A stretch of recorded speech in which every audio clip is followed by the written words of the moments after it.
terrorist groups safe haven and freedom of operation and many other things. But let me assure you that for the planet, there are several new initiatives on climate and health, and this has been an inclusive G20. This has been a very a G20 where the leaders give a direction to global agendas, and this has laid the foundation for very bold action. But more than anything else, it has amplified the voice of global South. It has also demonstrated that India has a huge capacity of bringing the world together and leading the world in developmental and geopolitical issues as well. So thank you very much, ladies and gentlemen. Thank you, Amitabh. Following up on my colleagues, let me add a few more remarks. While noting that the G20 is not the platform to resolve geopolitical and security issues, the leaders recognized that they can have significant consequences for the global economy.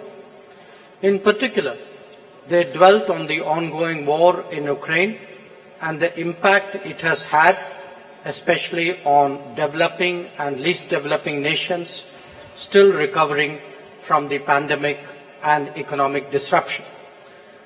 The 3 F's, food, fuel and fertilizers, were issues of special concern. Another subject that was addressed by them, as the Sherpa noted, was countering terrorism and money laundering. The leaders condemned terrorism in all its forms and manifestations and recognized that it constitutes one of the more serious threats to international peace and security. So, in conclusion, as you can all see, all G20 member states have come to New Delhi with a strong sense of responsibility about addressing the most pressing global challenges. Speaking for India, we are clear that no one left behind, as the Finance Minister highlighted. No one left behind is as much a foreign policy goal as it is a domestic one. Indeed, it should be a global one.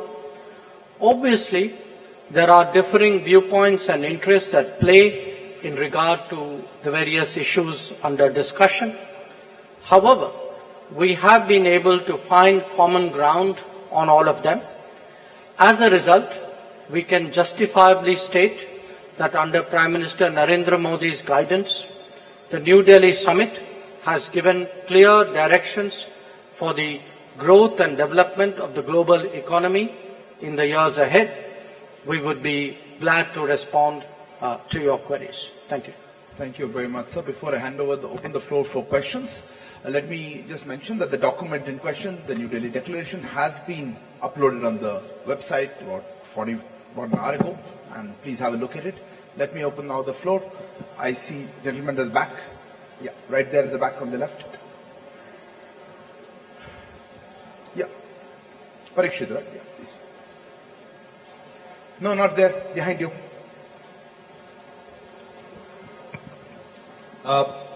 One question to... please introduce yourself and the organization. I'm Parikshit Luthra from CNBC TV 18.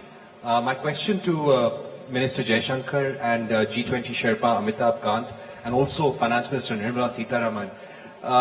How difficult was it to have consensus on the wording of the Ukraine-Russia war? This has been a difficult point in every conversation in the G20. There were several...